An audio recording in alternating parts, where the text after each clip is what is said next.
Ecosystem functional unit होता है nature का। पोंड जितना छोटा और सी जितना बड़ा हो सकता है, यानी साइज़ में ग्रेटली वेरी करता है। इकोसिस्टम के अंदर लिविंग ऑर्गेनिजम्स आपस में इंटरेक्ट करते हैं और वो सारे लिविंग ऑर्गेनिजम्स फिजिकल एनवायरनमेंट से भी इंटरेक्ट करते हैं। इकोसिस्टम टर्म जो दी थी वो टेंसले ने कॉइन करी थी। ग्लोबल इकोसिस्टम होता है जब हम सारे बायोस्फीयर को एक इकोसिस्टम बना ले, एक यूनिट बना ले।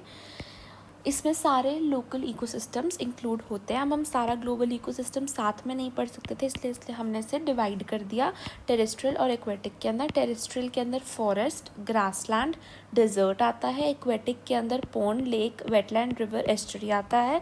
Estuary fresh water plus salt water होता है। मैन मेड की बात करें, man made ecosystem crop field यानी खेत और एक्वेरियम हो जाता है।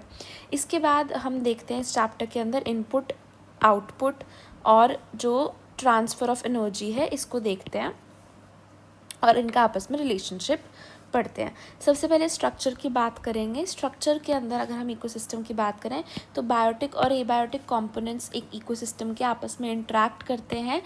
ये सबसे ज़्यादा मेन कैरेक्टरिस्टिक है इकोसिस्टम की, जो कि एक तरीके से रिक्वायरमेंट भी है। अगर मैं किसी एक इकोसिस्टम की सारी प्लांट और एनिमल स्पीशीज़ को आइडेंटिफाई कर रही हूँ और फिर उनकी लिस्ट बना रही हूँ, एन्यूमरेशन कर रही हूँ, तो मैं बोलूँगी मैं वहाँ की स्पीशीज़ कॉम्पोजिशन चेक कर रही हूँ।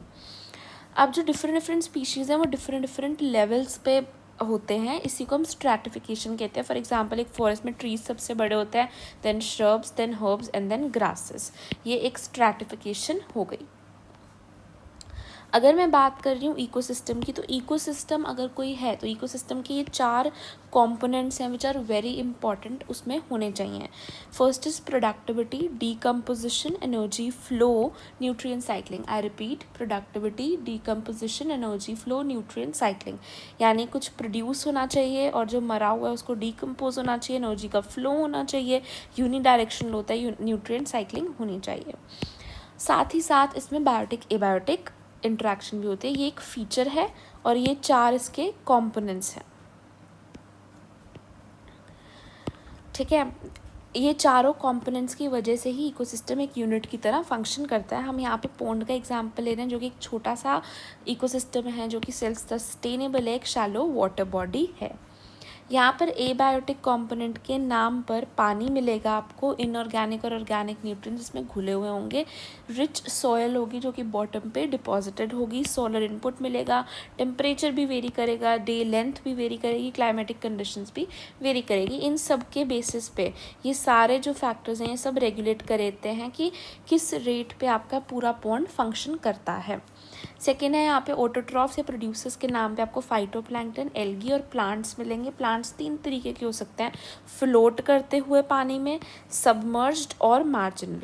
जो ऊपर फ्लोट कर रहे हैं, जो सबमर्ज्ड हैं और जो मार्जिन पे मिलेंगे, जो कि एजेस पे मिलेंगे। कंज्यूमर्स की बात करूँ, कंज्यूमर्स के नाम पे आपको जू प्लैंक्टन मिलेगा। जू प्लैंक्टन 2 तरीके के हो सकते हैं, जो फ्रीली स्विम कर रहे हैं और जो बॉटम ड्वेलिंग है, यानी जो ऊपर ऊपर ऐसे स्विम कर रहे हैं, और कुछ जो बॉटम के अंदर आते हैं।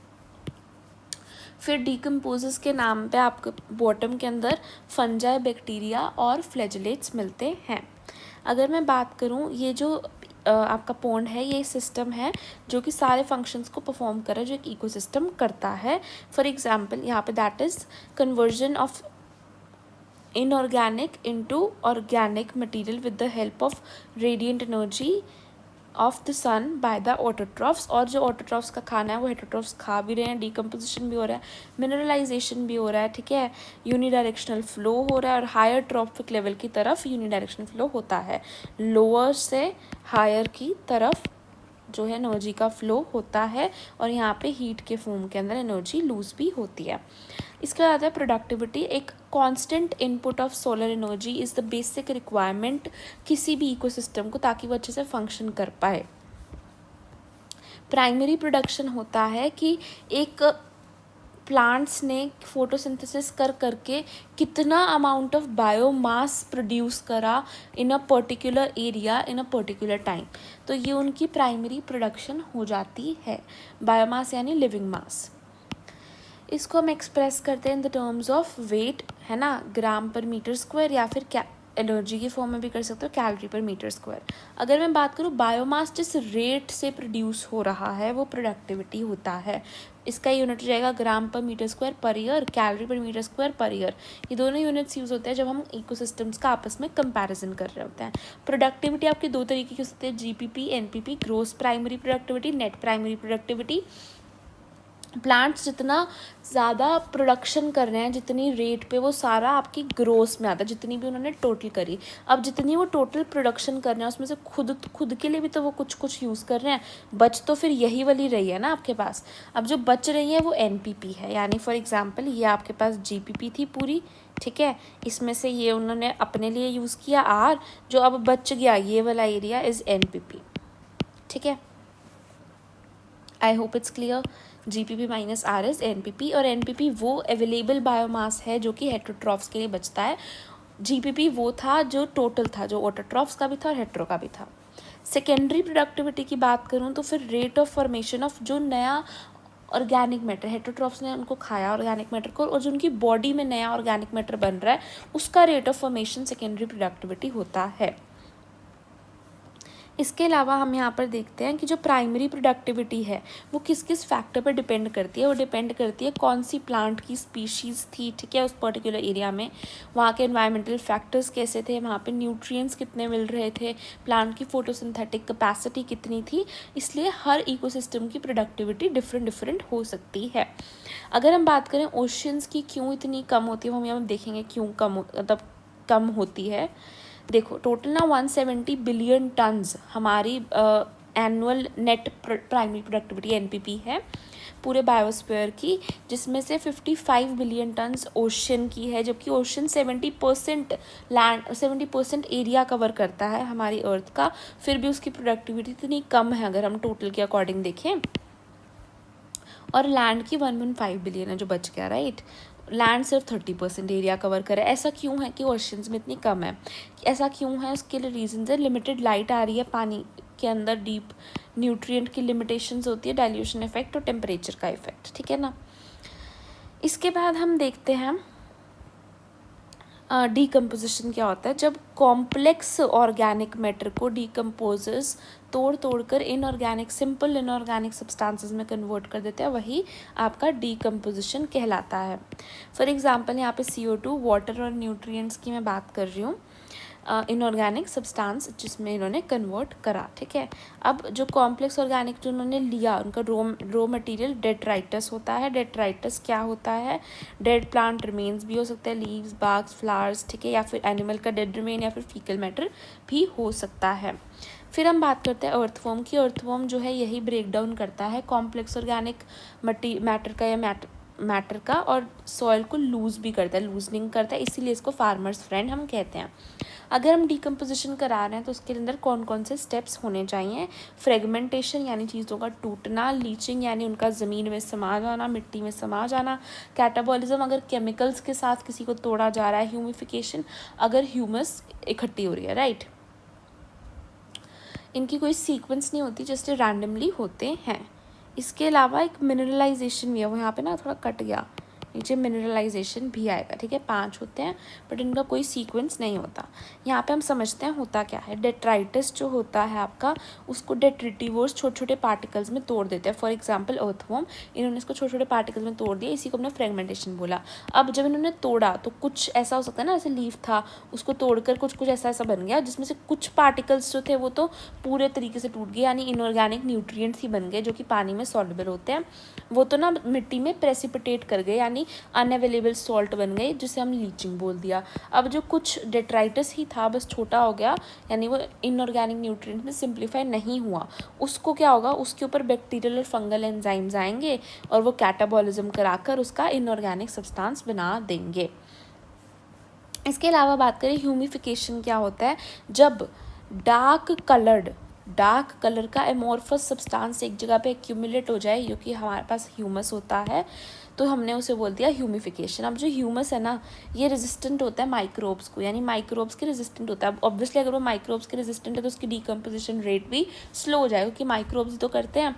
अब क्योंकि इनका डीकम्पोजिशन रेट बहुत स्लो है और इसके अंदर बहुत ज़्यादा मिनरल्स प्रेजेंट होते हैं, है ना, बट न्यूट्रिएंट्स जो इसके अंदर प्रेजेंट हैं वो उसका डीकम्पोजिशन हो ही नहीं रहा है, तो फिर एक तरीके से रेजर्वोयर है, बहुत ही स्लो डीकम्पोजिशन होता है इनका। तो ये एक रेजर्वोयर की तरह काम करते हैं जो कि थोड़ा थोड़ा न्यूट्रिएंट्स रिलीज़ करते रहते हैं। ये डिग्रेडेड करते हैं माइक्रोब से और फिर हमें यहाँ से इनऑर्गेनिक न्यूट्रिएंट्स रिलीज़ होते हैं। इसी प्रोसेस को हम मिनरलाइजेशन कहते हैं। इम्पॉर्टेंट बात है कि सारे स्टेप्स साइमल्टेनियसली हो रहे हैं, कोई सीक्वेंस नहीं है। हो सकता है कि एक लीफ के बहुत सारे फेट हो सकते हैं। जब कोई लीफ नीचे गिरा, डिट्राइटिस बन गया, तो हो सकता है उसको कोई एनिमल या इंसेक्ट ही खा जाए, या हो सकता है उसके तोड़कर उसके न्यूट्रिएंट्स जो है सॉइल के अंदर लीच आउट हो जाए, या हो सकता है उसके ऊपर डीकम्पोजर्स एक्ट करें और फिर से डीकम्पोजर्स एक्ट करें, for example earthworm, bacteria, soil mites या फिर फंजाई। ठीक है, अब जो फंजाई बैक्टीरिया होते हैं ना, इनको हम सेप्रोट्रॉफ में कंसिडर करते हैं और अर्थवर्म को हम डेट्रिटिवोर। अर्थवर्म को भी डेड में फीड नहीं करता, वैसे these terms are very very interrelated, but still ये डायग्राम आप देख सकते हैं बहुत ध्यान से। इसके बाद हम देखते हैं डीकम्पोजिशन जब हम करा रहे हैं ना, तो ऑक्सीजन की रिक्वायरमेंट ज़रूरी है, यानी ऑक्सीजन चाहिए होता है हमें, क्योंकि एरोबिक प्रोसेस होता है। पर इसका जो रेट है डीकम्पोजिशन का, दो चीज़ों पर डिपेंड करता है। पहले है केमिकल कॉम्पोजिशन ऑफ डेट्राइटिस, यानी डेट्राइटिस की केमिकल कॉम्पोजिशन क्या है उस पर तो डिपेंड करेगा ही, और क्लाइमेटिक फैक्टर्स पे भी डिपेंड करेगा। Climatic factors such as temperature या फिर सॉइल का मॉइस्चर। अगर मैं बात करूँ डेट्राइटस अगर लिग्निन या काइटिन यानी हार्ड मटेरियल का बना, तो ऑब्वियसली उसकी डीकम्पोजिशन स्लो होगी। अगर वो नाइट्रोजन या पानी की सॉल्युबल सब्सटेंसेस से बना है, फॉर एग्जांपल शुगर, तो उसकी डीकम्पोजिशन फास्ट होगी। क्लाइमेट में भी दो चीज़ों पर डिपेंड करता है। अगर एक तो आपका टेम्परेचर पे, एक आपका सॉइल मॉइस्चर पे। अगर आपका टेम्परेचर कम है और मॉइस्चर टेम्परेचर ज़्यादा है और मॉइस्चर ज़्यादा है, तो फिर आपका डीकम्पोजिशन फास्ट होगा, यानी वार्म और मॉइस्ट में फास्ट होगा। लो टेम्परेचर और लो ऑक्सीजन के अंदर आपका डीकम्पोजिशन कम होगा, क्योंकि इसमें आपका ऑर्गेनिक मैटर बिल्डअप होता रहेगा। तो ये दोनों डायरेक्टली प्रोपोर्शनल थे डीकम्पोजिशन के। इसके बाद हम बात करते हैं एक डीप सी हाइड्रोथर्मल इकोसिस्टम को छोड़कर सारे जो इकोसिस्टम है उनके लिए सन ही ओनली सोर्स ऑफ एनर्जी होता है। अब जो इंसिडेंट सोलर रेडिएशन गिरती हैं उसमें सिर्फ 50% ही फोटोसिंथेटिकली एक्टिव रेडिएशन होती है, बाकी की 50 तो उसको एब्जॉर्ब कर लेती है, कभी गैसेस, कभी रिफ्लेक्ट हो जाती है, रिफ्रैक्ट हो जाती है ना। अब उसमें से भी जो 50% फोटोसिंथेटिकली एक्टिव रेडिएशन, उसमें से भी सिर्फ 2 से 10% ही फोटोसिंथेसिस के लिए कैप्चर कर पाता है प्लांट। तो अगर हम ऐसे देखें तो इंसिडेंट का तो सिर्फ 1 से 5% ही कैप्चर कर पाया, तो प्लांट ने तो सिर्फ 2 to 10% ऑफ पार, या फिर कह लो 1 to 5% ऑफ इंसिडेंट रेडिएशन उसने कैप्चर करी। ये तो उसका जीपीपी था, ये तो टोटल उसने कवर किया। उसके बाद कुछ उसने खुद के ऊपर भी लगा दी, है ना, लॉसेज हुए, जो बच गया वो एनपीपी हो जाता है। इसके बाद हम देखते हैं यहाँ पर देखो ऑल ऑर्गेनिजम्स जो हैं वो सारे कहीं ना कहीं इनडायरेक्टली प्लांट्स पे यानी प्रोड्यूसर्स पे डिपेंडेंट है अपने खाने के लिए। यूनिडायरेक्शनल फ्लो होता है। उसके बाद ये कहते हैं कि इसमें ना first law of thermodynamics, second law दोनों लगते हैं। फर्स्ट लॉ तो कहता है कि एनर्जी को हम ना ही क्रिएट कर सकते ना ही डिस्ट्रॉय, एग्जैक्टली तभी तो यूनिडायरेक्शनल फ्लो है, क्योंकि एनर्जी तो सन के पास है और फिर वहीं से आगे आगे शिफ्ट होती है।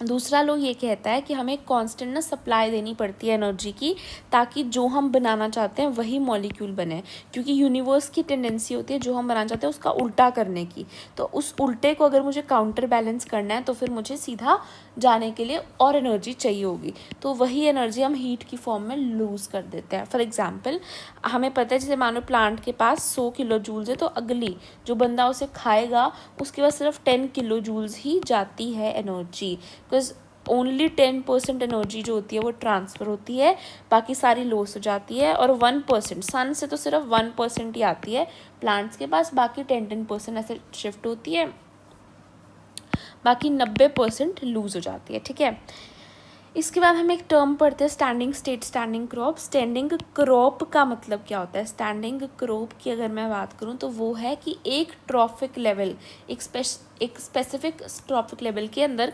कितना बायोमास प्रेजेंट है, इस ट्रॉफिक लेवल का कितना बायोमास प्रेजेंट है पर यूनिट एरिया, ठीक है। या फिर मैं बात कर रही हूँ अगर स्टैंडिंग स्टेट की, तो उसका मतलब होता है कि सॉइल के अंदर कितने न्यूट्रिएंट्स प्रेजेंट हैं, ठीक है। इसके बाद हम बात करते हैं जो हर्बीवोर्स हैं आपके पास। अच्छा, क्योंकि सब कुछ आपस में इंटरडिपेंडेंट है, इसी वजह से आपकी फूड चेन या वेब भी बन पाया। कोई भी एनर्जी किसी एक ऑर्गेनिज्म के अंदर हमेशा के लिए स्टोर नहीं हो सकती है, वो कहीं ना कहीं से रिलीज़ होगी। अगर किसी ऑर्गेनिज्म की डेथ होती है तो फिर उससे क्या बिगिन होता है? DFC यानी डेट्राइटिस फूड चेन होती है शुरू, ठीक है। जो हर्बीवोर्स होते हैं आपके, हर्बीवोर्स आपके इंसेक्ट्स, बर्ड्स और मैमल्स हो सकते हैं। इंसेक्ट्स, बर्ड्स और मैमल्स हो सकते हैं अगर मैं टेरेस्ट्रियल की बात कर रही हूँ। मोलस्क्स हो सकते हैं अगर मैं एक्वेटिक की बात कर रही हूँ। ग्रेजिंग फूड चेन क्या होती है? ये प्रोड्यूसर से स्टार्ट होती है, प्राइमरी सोर्स सन होता है इसकी एनर्जी का, और साइज ऑफ फूड चेन काफ़ी लंबा हो सकता है, ठीक है। और उसके डेट्राइटिस फूड चेन की बात करूँ तो छोटी फूड चेन होती है ये। इसका सोर्स ऑफ एनर्जी यानी ये शुरू होती है डेड ऑर्गेनिक मैटर से। इसमें मेनली डीकम्पोजर्स करते हैं जो कि हेट्रोट्रॉफ्स होते हैं, for example fungi, bacteria, saprotrophic nutrient हो गया है ना। ऑर्गेनिक कॉम्प्लेक्स को ये इनऑर्गेनिक सिंपल में कन्वर्ट करते हैं।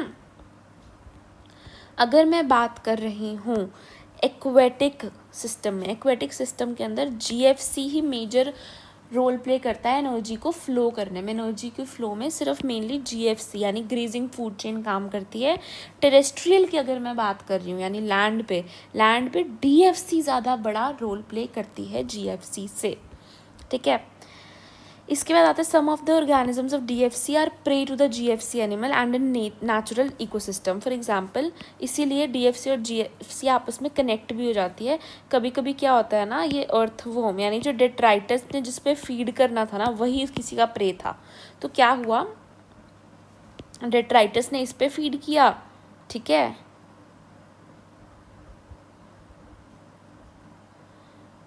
डेट्राइटस ने इसको खाया, अर्थवॉर्म ने एक सेकेंड, स्नेक ने फ्रॉग को खाया, फ्रॉग ने अर्थवॉर्म को खाया और अर्थवॉर्म को डेट्राइटस ने खाया, ठीक है।